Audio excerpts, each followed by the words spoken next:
அனைவருக்கும் வணக்கம். வரக்கூடிய அக்டோபர் 27 ஒட்டுமொத்த ஏசியை இணைத்து இந்திய சுதந்திர போராட்டத்திற்கான விடுதலையை விதைத்த ஜம்புத்தீவு பிரகடனத்தை இந்த உலகத்திற்கு அறிவித்த பிரகடனப்படுத்திய மாமன்னர்கள் மருதுபாண்டியர்களுடைய விழாவிற்கும் இந்திய தேசத்திற்காக தன் வாழ்நாளில் காவாசி நாட்களை சிறைச்சாலையிலே கழித்து தேசத்தினுடைய விடுதலைக்காகவும் அனைத்து சமுதாய மக்களுடைய நல்வாழ்விற்காகவும் தேசிய தலைவராக வாழ்ந்து இன்றைக்கும் கோடான கோடி மக்களுடைய மனங்களிலே உள்ளங்களிலே வாழ்ந்து கொண்டிருக்கக்கூடிய தெய்வ திருமகன் பசும்பொன் முத்துராமலிங்க தேவருடைய அக்டோபர் 30 ஜெயந்தி விழாவிற்கும் தமிழக மாண்புமிகு முதலமைச்சர் அண்ணன் மு.க. ஸ்டாலின் அவர்களை கலந்து கொள்ளுமாறு நானும் நான் சார்ந்த என் முக்குளத்தூர் புலிப்படையின் சார்பாக அவரை வரவேற்பதற்காக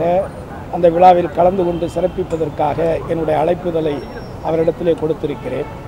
அந்த விஷயமாகத்தான் இன்றைக்கு நான் மாண்புமிகு தமிழக முதல்வர் அவர்களை சந்தித்து என்னுடைய அழைப்பை கூறியிருக்கிறேன். 2026 சட்டமன்ற தேர்தலுக்கு முக்குளத்தூர் புலிப்படை என்ன முடிவில் இருக்கீங்க? நான் ஏற்கனவே அறிவித்ததுதான். கடந்த பாராளுமன்ற தேர்தலிலே எப்படி ஒட்டுமொத்த இந்த தேசத்தை ஒரு மொழி வழியாகவும் ஒரு மத வழியாகவும் பலதரப்பட்ட மதங்கள் இனங்களாக வாழ்ந்து கொண்டிருக்கக்கூடிய ஒட்டுமொத்த உலகத்திற்கே இந்தியாவினுடைய ஜனநாயக நாடுகளிலே இந்தியாவிற்கென்று ஒரு தனித்துவ மகத்துவம் இருக்கிறது என்று சொன்னால் அது பலவேற்பட்ட மதங்கள் மொழிகள் பல ஜாதிகள் என்று பிரிந்து வாழ்ந்தாலும் இந்தியர்களாக ஒன்றுபட்டு வாழக்கூடிய இந்த நிலைதான்.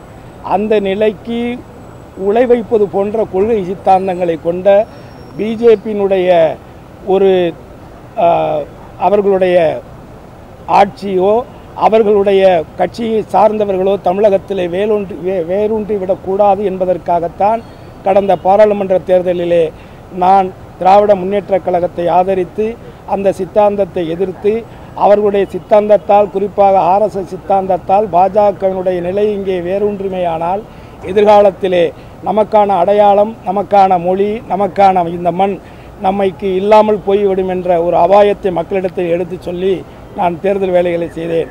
அந்த அடிப்படையிலே வரக்கூடிய சட்டமன்ற தேர்தலிலே நமது தமிழர்களுடைய இந்த மாநிலத்தினுடைய சுய உரிமையும் மாநிலத்தினுடைய சுயாட்சியும் நமது மொழி மக்கள் சார்ந்த கல்வி பொருளாதாரம் வளர்ச்சி அனைத்து திட்டங்களுக்கும் ஒரு நிலைப்பாடை உறுதியான நிலைப்பாடை ஏற்று மக்களுக்கான ஒரு நல்லாட்சியை வழங்குவதற்கு குறிப்பாக பிஜேபியை எதிர்த்து இந்த இந்தியாவிலே இன்றைக்கு மிக மிக வலுவான ஒரு சூழ்நிலையிலே அத்தனை சவால்களையும் எதிர்த்து சமாளித்து கொண்டிருக்கக்கூடிய ஒரு முதலமைச்சராக ஒட்டுமொத்த இந்தியாவுமே உற்று நோக்கக்கூடிய ஒரு முதல்வராக இன்றைக்கு மதிப்பிற்கும் மரியாதைக்கும் உரிய அண்ணன் மு.க. ஸ்டாலின் அவர்கள் திகழ்ந்து கொண்டிருக்கிறார் என்பது மறுக்க முடியாத ஒரு உண்மை. அந்த நிலையில் இவர்களுடைய ஆட்சி தொடர வேண்டும் என்பதுதான் என்னுடைய முக்குளத்தூர் புலிப்படையினுடைய ஆவல். கடந்த தேர்தலில் போட்டியிடல, இந்த தேர்தலில் போட்டியிடறதுக்கு வாய்ப்பு கேட்டிருக்கீங்களா? தேர்தல் அரசியல் என்பது மக்களுக்கானது தான். அந்த மக்களுக்கான அந்த அரசியலை தேர்தலில் போட்டியிட்டு சட்டமன்ற உறுப்பினராக தேர்ந்தெடுப்பதன் மூலமாக நமக்கு ஜனநாயக அடிப்படையிலே சட்டமன்றத்திலே நமது கோரிக்கைகளை நான் சார்ந்த என் சமூகம் சார்ந்த மக்களுடைய அனைத்து தரப்பட்ட மக்களுக்குமான கோரிக்கைகளை வலியுறுத்த முடியும் என்பது மறுக்க முடியாத உண்மை. ஆனால் அதை ஒரு தோழமை கட்சியாக பாராளுமன்ற தேர்தலிலே நான் செய்த பணிகளை உற்று நோக்கக்கூடிய மாண்புமிகு முதல்வர் அவர்கள் நிச்சயமாக வரக்கூடிய சட்டமன்ற தேர்தலிலே அதற்கான முக்கியத்துவத்தையும் அதற்கான அங்கீகாரத்தையும் நிச்சயமாக வழங்குவார் என்று நான் நம்புகிறேன். எல்லாருக்கும் தெரிஞ்சதானே. ஏற்கனவே நான் ஒருத்தன் போட்டி போட்டு அம்மா கிட்ட சீட்டு வாங்கி சட்டமன்ற தேர்தலாக ஜெயித்தேன். உங்களுக்கு திருவாடனை தொகுதியில் அனைத்து இந்திய அண்ணா திராவிட முன்னேற்ற கழகத்தின் சார்பாக நேரடியாக தேர்தலை சந்தித்து இரட்டை இலை சின்னத்தில் வெற்றி பெற்ற முதல் நபரே நான் தான். அதுக்கு முன்னாடி 1980 எம்ஜிஆருடைய ஆட்சி கலைக்கப்பட்ட காலத்தில் நடந்த இடைத்தேர்தலில் தான் உங்களுக்கு முதல் முறையாக இங்கே இரட்டையிலேயே ஜெயிச்சிருக்கு. அதனால் என்னுடைய பலம் என்ன பலகீனம் என்ன என்பது எல்லாருக்குமே தெரியும். அதனால் என்னுடைய கட்டமைப்புக்கு நான் சார்ந்த என் முக்குளத்தூர் சமூகம் சார்ந்த கோரிக்கைகளை ஜனநாயக ரீதியிலே சட்டமன்றத்தில் எடுத்துரைப்பதற்கு என் மக்களுடைய நீண்ட நாள் கோரிக்கைகளை முதல்வரிடத்தில் வலியுறுத்துவதற்கு நான் ஒருவன் அங்கே சென்றாலே சரியாக இருக்கும் என்பது. கரூரில் துயர சம்பவத்தில் ஒரு 41 பேர் இறந்துருக்காங்க. தாவேகா தலைவர் விஜய் வந்து இதுவரைக்கும் கரூர் போய் நேரில் மக்களை பார்க்கல. இதை எப்படி பார்க்குறீங்க? நீங்கள் அதை அவர்கிட்ட தான் கேட்கணும். இல்லை சிபிஐ அரசியல் அதாவது தொடங்கியிருக்காரு. அதாவது இல்லை அவர் கட்சி தொடங்கினது நடந்துருச்சு. அவர் கட்சி 25 நாளா முடங்கி போய் வீட்டில் இருக்கிற அதெல்லாம் நீங்கள் தான் பனையூரில் போய் கேட்கணும். முதல்ல பனையூர் கேட்டு பூட்டு வெளியில் போட்டிருக்கா உள்ளே போட்டிருக்கான்னு நீங்கள் தான் போய் பார்க்கணும். அதாவது ஒரு மக்களுக்கான அரசியல் என்பது மக்களுக்கானது. அந்த மக்களுக்கு பிரச்சனை என்கின்ற பொழுது அந்த அரசியலை செய்ய நினைப்பவர்கள், அந்த மக்களுடைய மூலமான அந்த அதிகாரத்தை கைப்பற்ற வேண்டும் என்று நினைப்பவர்கள் தான் அந்த மக்களுக்கு ஒரு இடையூறு ஒரு கஷ்டம்னாக்கா அந்த இடத்துல போய் நிற்கணும். அதை போய் நிற்க தவறியவர்களை நான் என்னன்னு சொல்கிறது? இது மக்கள் தான் தீர்மானிக்கணும். ஆனால் அந்த மக்களுக்கான பிரச்சனை என்கின்ற பொழுது அந்த நள்ளிரவே அந்த இடத்துக்கு போய் அந்த மக்களுக்கான அந்த தேவைகளை உங்களுக்கு நான் இருக்கிறேன், உங்களில் ஒருவனாக நான் இருக்கிறேன் என்று சொல்லக்கூடியவர் தான் ஒரு தலைவர், ஒரு தளபதி, எப்படி வேணாலும் சொல்லலாம். அந்த விதத்திலே அந்த ஒரு இக்கட்டான ஒரு சூழலில் மக்களுக்கு ஏற்பட்ட அந்த கொடுமையான ஒரு சம்பவத்திலே உடனடியாக களத்திலே இறங்கி பணியாற்றியவர் மாண்புமிகு தமிழக முதல்வர் என்பதை யார் ஒருவரும் மறுக்க முடியாது.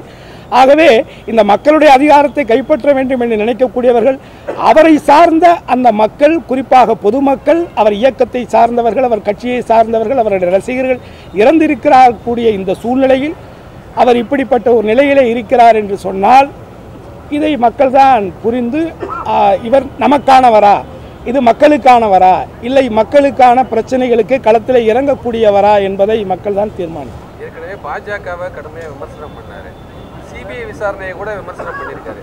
இப்போ அவங்களே சிபிஐ விசாரணை கேட்டிருக்காங்க, நீதிமன்றம் சிபிஐ விசாரணைக்கு உத்தரவு பிறப்பிச்சிருக்கு. இதில் பாஜகவோட பின்புலம் ஏதாவது இருக்குன்னு நினைக்கிறீங்க? எல்லாருக்கும் தெரிஞ்சதானேங்க, இது என்ன புதுசாக என்ன கேள்வி? பிஜேபிங்கிறது நேரடியாகவே என்றைக்குமே எதுலையுமே வரமாட்டாங்க. இந்த மாதிரி அங்கங்கே ஏதாவது சந்தில் சிந்து பாடி ஏதாவது ஒரு பாட்டு கம்போஸ் பண்ணலான்னு நினைப்பாங்க. அவர் கம்போஸ் பண்ணுற பாட்டுக்கு டான்ஸ் ஆடுறதுக்கு ஒரு நல்ல நடிகர் கிடச்சிருக்காரு.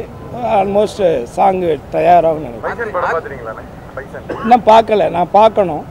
நாளைக்கு தான் பார்க்குறதா சொல்லியிருக்காங்க. நிச்சயமாக பார்ப்பேன். அதிமுகவும் தாவேகா கூட்டணியை விரும்புகிறாங்க, எங்கள் கூட்டணிக்கு வருவாருன்னு நேரடியாக அழைப்பு விடுக்கிறாரு. ஏங்க அவங்க ஏடிஎம்கேங்கிறது புரட்சி தலைவி அம்மா அவர்கள் உருவாக்கின ஒரு மாபெரும் எம்ஜிஆர் அவர்கள் உருவாக்கி அம்மா அவர்கள் பாதுகாக்கப்பட்டு என்னை போன்றவர்களுக்கு அரசியல் அடையாளம் கொடுத்த ஒரு கட்சி. ஆனால் இன்றைக்கி அவங்க நடத்துகிற கூட்டத்தில் அவங்க ஏடிஎம்கே கொடியை பிடிக்காம இன்னொருத்தவங்க கொடியை பிடிச்சி இவங்க ஆளுங்களே பிடிச்சிட்டு ஆட்டிக்கிட்டு இருக்கிற ஒரு அவல நிலையை நம்ம பார்க்குறோம். இதெல்லாம் யாருடைய தலைமையிலான ஒரு அவல நிலை அப்படின்னா எடப்பாடியினுடைய அவல நிலை தான். ஸோ பதவிக்காக எதையும் செய்ய துணிந்தவர் எடப்பாடி என்பது இதன் மூலமாகவும் நிரூபணமாகிறது.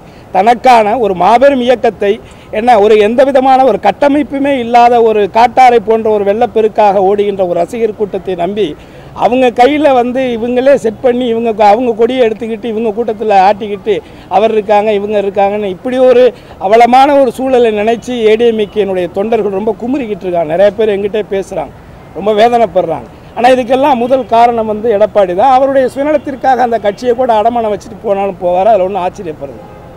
சார், நீங்கள் போட்டியிருக்கிற விருப்பத்தை முதலமைச்சர்கிட்ட தெரிவிச்சிருக்கீங்களா? அந்த ஒரு இடத்தை